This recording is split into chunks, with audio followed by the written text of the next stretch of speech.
Our next presenter is the current president of the Council of Ontario Drama and Dance Educators, and here to present Plant, Play, Grow, Meaning Makers, and Introduction to Process Drama in Elementary is Tessa Lofthouse. Amazing. Awesome.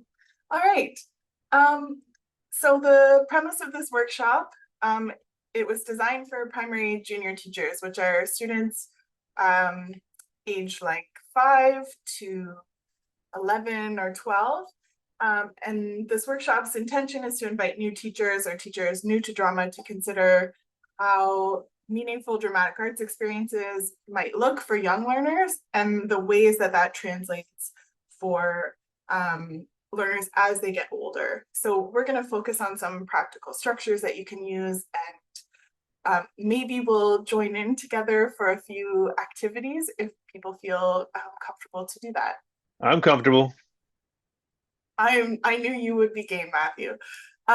So I pulled a couple of quick quotes here. In play, the child is always behaving beyond his age, above his usual everyday behavior. In play, he is, as it were, a head above himself. Play contains, in a concentrated form, as in the focus of magnifying glass, all developmental tendencies.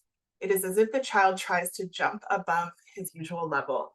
And in plain language, that means when children play pretend, they are modeling the world that they see around them and accessing levels of developmental capacity that are maybe above what you would typically see with a child of that age because they're mimicking the world around them. And the second quote says, learning early in life is dependent on concrete perceptual information. For the young child, learning is experienced as sensory absorption or sensory motor stimulation. During the early stages of cognitive development, perception conducts thought. So the idea that we make sense of the world through our senses, and we're going to talk a little bit about how dramatic play disrupts our senses and gives us the possibility to explore sort of beyond what we can see in front of us, while still giving children the chance to engage in sensory motor stimulation. So in our earliest drama explorations, in our earliest pretend playing, one of the things we as teachers can do is to support students in undoing the mechanization of the senses. And this actually comes from Augusto Boal. So it was nice to hear from some of our colleagues in Brazil. I'm so grateful to some of our theater practitioners from Brazil for influencing a lot of my thinking.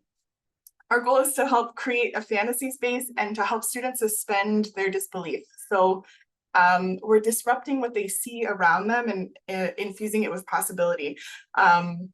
So our first activity comes from Augusto Boal. It's called Naming the Room, and our goal is to disrupt our sense of space. So in this activity, students move through the space, pointing at objects and assigning them an incorrect name. So I might look at my shelf and give it a new name, toothpaste. I might look at my computer and give it a new name, dress or sunglasses. So I'm going to invite you to take 10 seconds to disrupt your sense of your own space. Look around, point at objects, give them a new name. Take 10 seconds. Go. And you can do this in whatever language you would like. Can we share out loud? Yeah, if you would like. I would love that. Oh, Airband. So I have this pop can, and I'm gonna call it water holder. Or wait, that's uninspired. Life giver. Okay. I've got spoon, toothpick. The more you can encourage students to not make sense, to just say the first thing that comes to their mind, the better. So that's our first activity, naming the room. And I teach second language or additional language in French. And this is one of the ways that I support students in understanding that language is constructed And objects only have the meaning that we give them, so, or only have the names that we give them.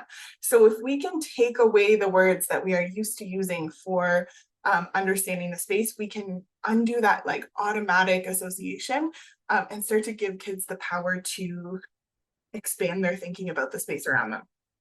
The second activity is an improv game called Yes, Let's. So we might do this virtually, and I'll encourage you to turn on your microphone or your camera if you feel comfortable. This game, you move around the space until one person calls out an activity. For example, let's dig a hole. And the rest of the class or group responds, yes, let's. And the whole Yes, group let's. can individually or together begin digging a hole. You can encourage students to find ways to do the task together. So if the task was let's ride a bike, it could be a tandem bike. One person could be directing traffic. Someone else could be waving to the bikers as they go by. Let's go fishing. All the students could be in the same boat. A student could be the fish. So I'll call out a location, and I'm going to invite you to tell me what you're doing in that location rather than show me. Though with our students, we would generally mind this. So let's go to the cinema. Yes, let's. Yes, let's. I'm And let's, eating popcorn. yes, let's. I'm drinking a pop. Yes, let's. Anyone I'm else? the actor in the scene. Yes, let's. I'm so grateful for you right now, Matthew. I Anyways, am someone trying to find people sneaking food with my flashlight in the cinema. I'm hiding my snacks in my pocket. Yes, let's. That's how I go to the cinema. Amazing. So my illustrations here, one of the files didn't load, but it was meant to be one room that just looks like an average room, and another room that was superimposed with a jungle or a space that the students might be imagining. So we take that space that they are used to, the way their senses understand it, and we start to give children a sense that they might like imbue the space with another meaning or give it another meaning. Next, we can disrupt our understanding of objects. So here I've got my little character who is in a cardboard box that's become an airplane. And it makes me think of the way in the future actors and audiences imbue objects with meaning, like Yorick and Hamlet, where that becomes something more symbolic. So starting with this very basic idea that objects can be other things leads us to more complex thinking in the future. So the first challenge is called All Imaginable Uses, and it's a mind challenge. So you might choose a list of objects and challenge students to identify as many ways as possible that the items could be used. So an umbrella typically keeps the rain off of us, but in this case, maybe if it's upside down, it becomes a bath for birds. Maybe if it's enormous, it becomes something different, something that protects us from the sun on a hot day. Or if it's very tiny, maybe it's something that goes in my drink to make it look fancy. So maybe you'd feel more comfortable using the chat. Could you think of some different possible uses for a candle? Just throw them in there. And you can imagine that it has different properties than a typical candle that you might think of. It could be made from something different. It could be a different size. It could have special characteristics. What are some possible uses for a candle?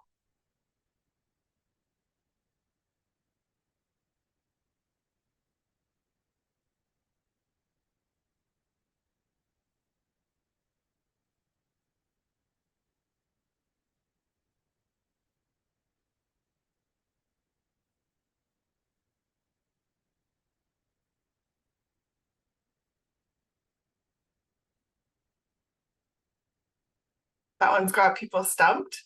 What about a chair? I was putting things in the chat, but I realized I was sending it to the wrong person.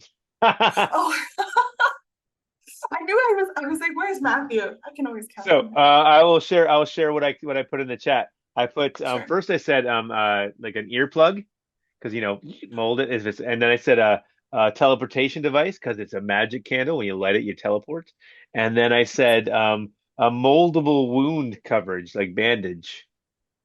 I Yeah, like it. So you were thinking about the properties of the wax. yeah. I was thinking if a candle got really big, you could use it as a torch to go through medieval castle and find the villain. And if it's really big, you could make it into your winter home because it wouldn't want to be a summer home because it would just melt and you'd be. Oh, I guess it could be like, it could be someone's like really cheap tombstone if you had a really big casket, I mean, because it melts around you. There you go. Ooh. Never mind. Amazing. So you could do this with many objects, uh, and you could sort of introduce these to students one at a time. And there's some examples here. All answers are accepted. A button could be used as an earring, the eye of a teddy bear, a surfboard for a tadpole, and so on. So you're taking the objects around them and imbuing them with this sense of possibility. Another game, we won't play this one, but I'll just explain it. It's called clay. So in a circle, the teacher begins with an invisible ball of clay in their hands. They shape the clay into an object, modeling the use of leaving space open in their hands when appropriate. And they use the object, and then they pass it silently to the person next to them. The student next to them uses the object before squishing it back into a ball and repeating the process. So here you've got the students creating something out of thin air. Mine was a baseball bat, passing it to someone else who accepts the creation of the other student by using it as it was before squishing it and creating something new. So then even the idea that our ideas have possibility and can be built on, can be accepted by other people. And very similar to the all imaginable uses is this is not and this game is a game where you select an object like a roll of tape or a handkerchief and pass it around the room, changing its purpose or giving it some sort of abstract quality. So imagining you had a handkerchief, you could pass it to someone and say, this is hope. And then somebody has to use that in a way that demonstrates that it is the concept of hope or peace. Someone could put it on their head and give it some sort of quality, or someone could give it a physical purpose, similar to the all imaginable uses. The next set of games are about disrupting the meaning of actions. So the first activity, quick actions, is really just miming everyday actions that we're used to. So brushing your teeth, somebody mimes it, points to another player, they mime something different, like brushing their hair, and they move through the group. So everybody accepts the action that's being created. Sleepwalking, serving a meal, washing a car, playing a sport, catching a bus. But then you can challenge students to add an emotion to the action. So angrily brushing your teeth or nervously washing your hands. And this made me think of, as I was generating this presentation, Lady Macbeth and the way that she washes her hands and how that action has a whole different symbolic meaning. And so how if we take everyday actions and we teach students that they might have deeper meanings or that they can portray deeper meanings, it gives those small actions, those small little habits, the possibility of meaning something more. And so the second game has this similar quality. What are you doing? Students sit in a circle or stand in a circle, and one student in the middle is miming an activity. For example, digging a hole. The next student enters the circle and asks, "What are you doing?" But the student responds naming an activity that's different than what they're miming. So the student digging the hole says, "I'm flying a kite," which is an invitation to the next student to take on that action that was narrated. So we're just disrupting the idea that what you see is the whole truth. And students love that game, especially my additional language learners who feel very comfortable sharing some of the language that they've learned. The last one, I'm pretty sure, is disrupting the meaning of interactions. So in this first game, greetings, students walk around the room and on a prompt from the teacher, greet each other in different ways. First, they should greet without words by shaking hands, bowing to one another, touching elbows, bumping fists. These physical greetings are encouraged to become unrealistic by inviting students to imagine that they're aliens greeting one another. So the teacher can then prompt students to use words and sounds to respond to another student as though they are seeing a best friend after a long time, as though they're meeting someone they don't trust, etc. So I usually play this where I invite students to use a gesture and a sound together to encounter someone. So their greeting might be something like beep boop. And then the person that they are greeting responds in the same way before offering a different greeting back. Yeah. And then you could add different things to it. So beep boop becomes seeing a best friend after a long time. You do it with more excitement. Our last game also comes from Boal.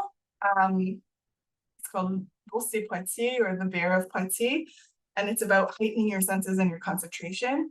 So the students' mind being foresters, doing wood cutting, planting, taking a break, etc. While one student, the Bear of Poitiers, waits with their back turned to the play space.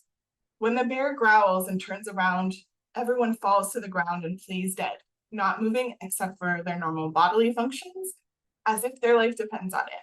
The bear goes up to each one growling, gentle prodding to try to force them to reveal that they are alive. If they do, they become a second bear. And so this is really starting to move into the area of pretend. They have a role, a specific role, and they have a tension and an objective that they're trying to achieve, but they're just in their classroom space. So those interactions take on a new meaning. Having done all of this work through games, through play, you end up with a classroom space that is full of possibility. The space doesn't have to be the space that we're in. The objects don't have to be the objects that we're in. Our interactions can take on different roles. We don't have to be who we are. Our interactions with each other can have meaning, and our actions in general can take on different meanings than what we're used to seeing. So our senses are heightened. We're concentrating more because everything is full of possibility. And it makes me think of traveling to a new place. You have to engage more fully because everything is new or unexpected, or you have to observe to try to figure out what is normal, so to say. And so from that place, the teacher is able to harness all of that play and all of that possibility to turn it into something where students are now responsible for making their meaning. So I turn to Pamela Bowell and Brian Heap, who wrote the book Planning Process Drama, Enriching Teaching and Learning. Process drama is a space where participants engaging in drama are making meaning for themselves, and they experience the conventions of theater and drama while learning how to creatively manipulate them for themselves. So Bowell and Heap offer these 5 key principles: choosing a targeted theme or learning area, creating a dramatic context, deciding on roles for the teacher and the students, and determining the collective concern or the frame or the reason that students might want to participate. And then choosing strategies, the ways of making and engaging the students in a process. So as I saw with the previous 2 presentations, the targeted theme or learning area is the sciences. I'm going to look at civics and democracy, because this is something that I'm very familiar with teaching, as an example. So my targeted theme or learning area is Canadian governance structures and processes and how laws are made and what citizenship looks like beyond just voting every few years. And so the dramatic context I chose for my students is the legislature and the process of debating a bill before it becomes a law. Political representative offices and town halls, where public response or input might be offered about the bill, and then also media representation of the process. The roles I considered were roles in government, political parties, constituents, activists, community groups, and corporate lobbyists, workers in the legislature, and journalists. And then the dramatic frame for me is something that depends on what is actually being debated in government, but it should be a bill that makes sense to students that are involved, has an impact on the community of the students in some way, and it's better if it's a real law that's currently being debated.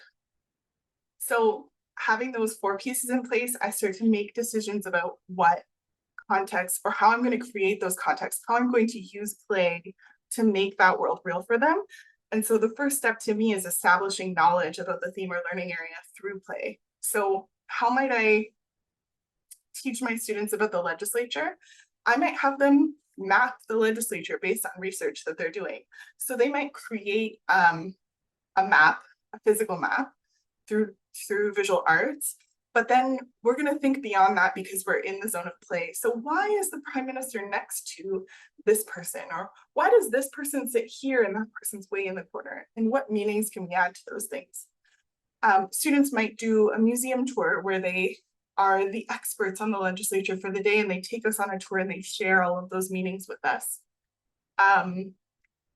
There's a game called I Am A, where everybody contributes one idea to create the space. So I'm a tree, I'm a tire hanging from the tree, I'm a dog walking and sniffing the tree, I'm a flower near the tree. But in this case, we could do I'm a legislature. So I'm the Speaker of the House who stands at the front, I'm the Prime Minister who speaks first, I'm the opposition who questions the Prime Minister, I'm the page that delivers messages, and all of those things. And we can play yes, let's again. So let's go to the legislature. And then everybody thinks about what they might be doing in that space. We can also play different roles in Parliament. So we can learn about who is in Parliament using dramatic structures like role on the wall. So we place the Prime Minister on the wall and we write, what do other people think he does? What does he do on a regular basis? And we can dig deeper into our research that way by trying to construct an idea of who that character is. And then we can also use things like a tableau series and caption. So a tableau album of a day in the life of Parliament or parliamentarians. What do they do? What would we put in the newspaper or in the documentary or in the encyclopedia about what they do next to their photos? And then teaching the stages and passing a bill, we might use a structure like whoosh, where the teacher narrates what happens first, the students mime it and act it out, and then the teacher clears the space for the next step using whoosh, and the students all move back to the end of the circle. So hopefully we have established the base knowledge that they need in order to play, and then we're going to proceed to play with knowledge to make meaning. So the students are now going to be more in charge, more responsible for creating the story that's happening. So my first step would be to establish context for the issue or the bill itself. I might narrate what's been going on so far in the media. I might allow my students to interview me in role as a member of cabinet who's putting the bill forward. We might use some newspaper theater from Theater of the Oppressed. So look for actual news articles about it and create something using those.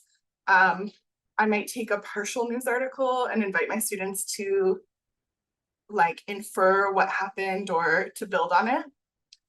I'll examine my students' personal perspectives on the issue using Rainbow of Desire and Spectrum of Difference, both from Theater of the Oppressed. So students share what their thoughts are on the bill and we explore their relationship to it. And then we'll start to look at perspectives of other stakeholders.